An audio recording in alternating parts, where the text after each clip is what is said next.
have you ever like done something, and then later you're like, whoa, who was that? Yeah. It's like this like little demon inside us, right? Pushing us to do these things that even we're surprised by. Totally. Yeah. And I think that's kind of what today's sources are getting at, Yeah. They're exploring this stranger within like these hidden parts of our psychology that are driving behavior that we don't always, understand. Right. Sometimes even leading us down these paths we wish we hadn't gone down, right? Exactly. I think everyone listening has had these head-scratching moments Totally. in their own lives, or you observe someone else and you're like, what? Yeah. What on earth is going on there? Right. Like that just doesn't make sense. Doesn't make sense. That person's being so weird, or why am I being so weird? Yeah. And what I think is so fascinating about what we're diving into today is, how readily we accept these simple explanations, right? Oh, yeah. For, these really complex drivers of human behavior. Oh, totally. Yeah. Like, someone behaves badly and we're like, oh, they're evil. They're just bad. Or we do something and we're like, oh, I wasn't myself. Oh, yeah. Classic excuse. Yeah. But if you're tuning into this, you're likely, like most of our listeners, you really want to dig deeper. For sure. Right? You really want to understand, like, the real engines behind these behaviors. The actual causes, yeah. Not just the convenient label that we slap on it. Totally. Yeah. We're trying to, diagnose these things a little more accurately and in a more nuanced way. Yeah, exactly. And that's really the mission of this deep dive just for you. Right. We've waded through a ton of research. It was so much. To extract, what we think are the core insights about, these often invisible forces that are really shaping, what we do and how we feel. Yeah, it's like this hidden world operating behind the scenes. Right, exactly. And this isn't just some academic exercise. Yeah. This is about really equipping you with like a practical understanding of human nature. Useful. Right. Think of it as, giving you a set of tools so you can better grasp motivations. Yeah. Not only your own, but other people's. Cool. So that you can better navigate, all of these tricky interpersonal situations. Exactly. Maybe even sidestep manipulation. That'd be nice. Right. And ultimately make more informed decisions in your day-to-day life. Absolutely. Yeah. And if all of this like diving into the complexities of human behavior feels overwhelming, don't worry. That's totally natural. Yeah. We're here to be your guides through this. Yeah. Pointing out like the most surprising and immediately relevant takeaways. Yeah. And we're going to try to unpack these ideas, in a way that respects your time. Yeah. And aims for those like aha moments. Totally. That make you go, oh, that's so true. Yeah. So why don't we just jump right in? Let's do it. Let's talk about the illusion of rationality. Because this is something that really stood out to me in the slides. Yeah. Is that we tend to operate at the surface. Yeah. When we're thinking about, our own motivations, but also other people's. It's like we see an action. Okay. We feel an emotional response. Right. And then we tend to settle for the easiest explanation that fits our initial reaction. Oh, totally. Yeah. It's like, makes sense. Oh, they were rude. I was tired. It's just convenient. Yeah. So much easier than digging deeper. Yeah. And I think one of the key insights here is this profound ignorance that we have about the true causes of these behaviors. Yes, this is so important. And this isn't just about other people. This is about us. Yeah. We are really good at, constructing these convenient stories that basically shield us from the deeper and sometimes less flattering, truths about why we actually do the things we do. Yeah, the stories we tell ourselves are often very self-serving. Right. And so I think that's why this is so relevant to you. Yeah. With your interest in gaining knowledge quickly but thoroughly. Right. We're really trying to cut through the surface level. Yes. The BS. Yeah, those simple explanations to get to like the more fundamental drivers. Stuff. Yeah, of human behavior. Yeah. So one of those fundamental drivers that I think is so interesting is, we're in this modern age, right? We are, yeah. We got all this fancy technology. Right. But one of these fundamental drivers is this enduring power. Yeah. Of our primitive human nature. Yeah, our animal nature, basically. And it's tempting to believe that we've somehow like outgrown, those primitive roots. Yeah. But actually our sources argue the opposite. Yeah, they say that we're more in the thrall of it than ever. Yeah, especially with technology. Because now we have the tools to indulge in all of these primitive urges. Right. It's almost like it's an amplifier. Yeah, it just amplifies it all. Yeah, for all of this stuff that's been there, since the beginning. Yeah. So one of the things that our sources point out is, just think about social media. It's like dramatically heightened. Oh my gosh. This permeability of emotions, right? It's like, think about how quickly outrage can spread online. So fast. Oh, yeah. Or excitement. Yeah, it's like wildfire. It's viral, yeah. And it's like anyone who has any manipulative tendencies now has like these unprecedented avenues to reach huge numbers of people. Absolutely, yeah. And it's not just emotions. Think about aggression. Oh, yeah. It's so readily displayed online. Like it's so much easier to be aggressive online than it is in person. Right. And it's almost as if technology has provided, our shadow sides. Oh, yeah. Like this arena to really play out without, consequence. Repercussions that we would probably face in the real world. Yeah, like you wouldn't walk up to someone on the street and start screaming at them. Right. But online, it's so easy to do. And even our inclinations to compare ourselves to others. Oh, my God. Experience envy. Yes. Seek status and validation through likes and shares. Likes. All of that stuff has been supercharged. Totally. By our ability to connect with and observe so many other people. Absolutely. And then we have our tribal instincts. Oh, yeah. This is one of the scariest ones, I think. Yeah, the internet has become so fertile for this. It's terrifying. Yeah. It's like you can find, online communities that will reinforce any belief you have. No matter how crazy it is. It's out there. And then you have the tendency to demonize anyone outside of your little online tribe. Oh, yeah. The other's always bad. Right. And then these online pylons. Oh, God, the pylons.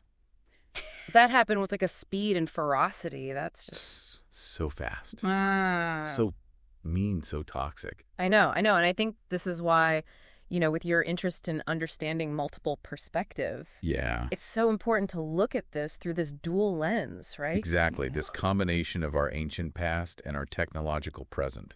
Yeah, the persistent influence of our evolutionary history. Right. And the amplifying effects of modern technology. Yeah, and how they're feeding off each other. Now, one thing that I think is so practical about understanding, these hidden forces is that you're better equipped to identify and interact with what our sources call toxic types. Oh, yeah. We all encounter them. We all encounter them all the time. Whether it's at work or in our personal lives. Yeah, or our families. These individuals who exhibit, aggressive or envious or manipulative behaviors. Yeah, and they never announce themselves. Right. They don't show up and be like, hi, I'm a toxic person. They're very charming. They're often very charming at first. Yeah. They flatter you, they disarm you. Yeah, they suck you in. Totally.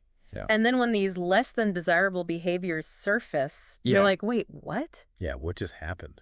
It can be so confusing. It can be very confusing and hurtful. And I think they create this pressure. Oh, yeah. It's like this ongoing sense of pressure where you're almost overwhelmed. Totally, yeah. And you can't think clearly. Yeah, you don't have your wits about you. And this is where a deeper understanding of human nature can be really empowering for you, because instead of feeling victimized by these encounters, you can start to see them as opportunities to really hone your emotional intelligence and your resilience. Yeah, it's like you're training yourself to deal with difficult people.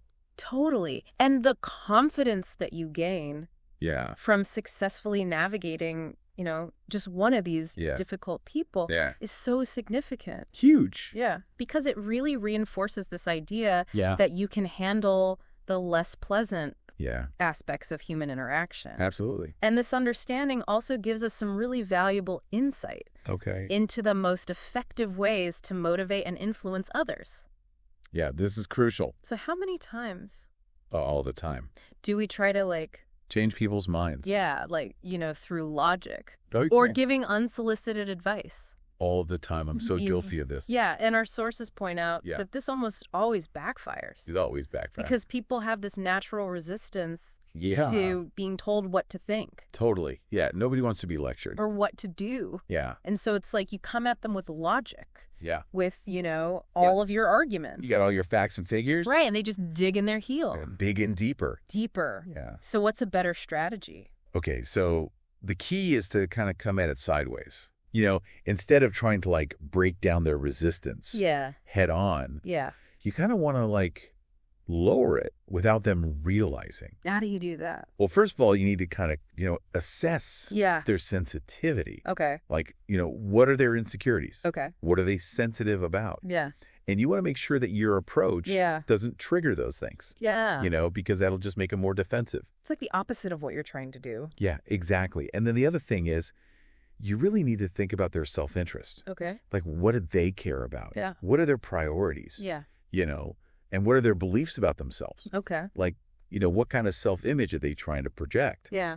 And if you can frame your attempt to influence them in a way that aligns with those things, you're going to be much more successful. That makes a lot of sense. And it requires a degree of humility on our part, doesn't it? Yeah. Probably, yeah. It's like, you can't assume that we fully grasp the other person's perspective. And you're going to make assumptions like we all do. Yeah. We can't help it. Right. But just be aware that you're doing that. Yeah. And try to stay open to learning more about their point of view. It's like developing a muscle, this capacity for empathy. Totally. Yeah. It gets stronger the more you use it. And the more you actively try to, put yourself in their shoes. Yes, see things from their perspective. Yeah. I think those aha moments, where you're like, I get it. I get it now. Yeah. Become more frequent. Yeah, totally. So let's delve into the powerful role of emotions and irrationality. Oh, yeah. In shaping our behavior. This is the fun stuff. This is the stuff that I think throws a wrench. Yeah. In all of our best laid plans. Always. Yeah. We like to think of ourselves as these logical beings. Oh, yeah, we wish. But it's like, our feelings have a mind of their own. Oh, they so do. Yeah. And I think one of the things that our sources are pointing out that's really insightful is that our emotions are constantly coloring our thoughts and decisions. They really are. And we don't even realize it most of the time. Yeah, it's like unconscious. Totally unconscious, yeah. And so they encourage this first step, which I think is so important. Yeah. Which is to start examining your own emotions. Oh, yeah. Why are you feeling this way? Yeah, why am I so angry right now? What's driving this need for attention? Yeah, what's going on beneath the surface? It's like stepping back from yourself. Yes. And being like... Observing yourself. Yeah, observing your own reaction. Yeah. And then I think that's when your emotions can start to lose a little bit of that power. Yeah. You can kind of detach from them a little bit. And you can start to, think more objectively. Think more objectively. Yeah. Yeah. And our sources point out that, strong emotions can really narrow our focus. Oh, they totally can, yeah. And it's like we fixate on, these limited number of ideas. Yeah, that give us this immediate gratification. Right. Whether it's a sense of, power or validation or belonging. Or revenge. Yeah. And those emotionally driven decisions, often backfire in the long run. Totally. Yeah, they lead to bad outcomes. And in contrast, a more rational state of mind allows you to consider, a much wider range of possibilities. Totally. You're able to really, deliberate more thoughtfully before you take action. Yeah, you can actually think clearly. Yeah, and reassess your strategies. Yeah, with more clarity. And it's like that inner voice of reason. Yes. It comes a lot easier to hear. And to trust. Yeah. And then also when we're surrounded by other people's emotional turmoil. Oh, yeah. We're less likely to get swept up in it. Totally. Yeah. Yeah, you have this shield. So it's like building mental resilience. Exactly. I think a great example of all of this is the 2008 financial crash. Oh, yeah. Our sources point out that it's not just about, the complex financial instruments that were involved. Right. But the fundamental irrationality that gripped everyone. So many buyers and sellers. Yeah. It's like they were so caught up in this allure of, quick and easy wealth. Easy money. Yeah. And even experienced investors became emotionally invested. Oh, yeah. Clinging to these flawed beliefs. Yeah. Like, this time is different. This time it's right. Housing prices always go up. Right. It'll all work out. And it was this wave of, collective optimism followed by a sharp collision with reality. Ouch. And then instead of, acknowledging the widespread speculative frenzy, the tendency was to blame outside forces. Oh, yeah. It's always someone else's fault. To avoid confronting the truth. That underlying irrational exuberance. Yeah, the fact that we all got carried away. Yeah. And our sources point out that this is not an isolated incident. No. These mass emotional behaviors are recurring patterns throughout history. Oh, absolutely. Yeah. So it's like this deep pattern in human nature. Yeah, we're susceptible to these things. And then it gets even more interesting with this idea of the emotional self. Oh, yeah. Operating almost independently within us. Yeah. Our sources suggest that many of our emotions can have these deep roots. Oh, yeah. And are unconscious, from past traumas. Yeah. Or, early childhood experiences. Yeah, our childhood really shapes us. So we're not always consciously aware of the real reasons behind our emotional responses. Yeah, we just feel them and we're like, what is this? And it's almost like we lack this direct conscious access to, It's those true origins, the true origins of our emotions. Yeah. And then when we experience a feeling, we try to interpret it.